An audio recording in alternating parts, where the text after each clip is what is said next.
Hi, welcome to another episode of Hot Takes.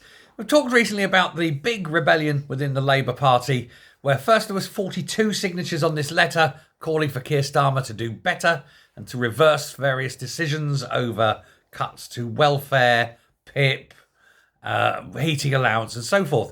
Then I reported that had grown to 80. Well, it's now standing apparently at over 100 signatories.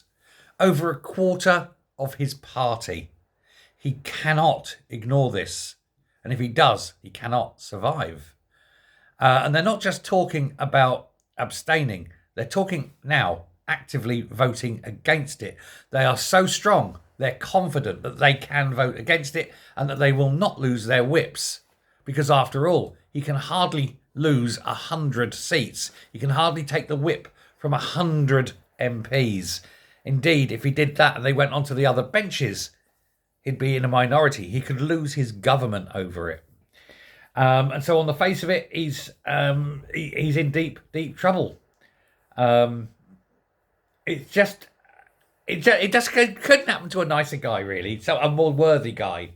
But it is rough for him. And he doesn't know what to do. He's at an end. He doesn't know what to do because he's not used to people saying no to him.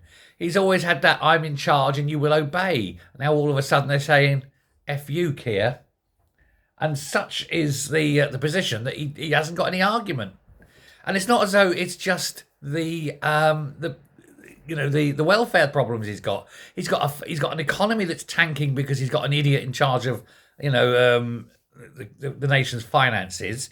He's got a foreign secretary who's the most undiplomatic, ignorant, horrible wonk you've ever met.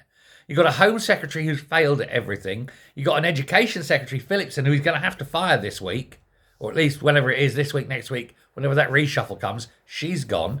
He's got a Deputy Prime Minister he can't stand. Why? If you was in that job, would you stay? I wouldn't. If I was in a job that I hated that much and was that depressing, I'd go. Why hasn't he?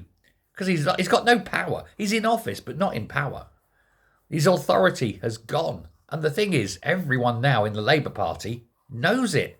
When you're getting 100 people standing up and saying no, and not doing it quietly, they're putting their names out there. They're letting it be known who it is. They're not saying, on lobby terms or anonymously. Come on, Keir, give it up, son. You know you're finished. You're going to be dumped out of Parliament like Arsenal was dumped out of the cup. And it couldn't happen quickly enough. Thanks a lot. Bye.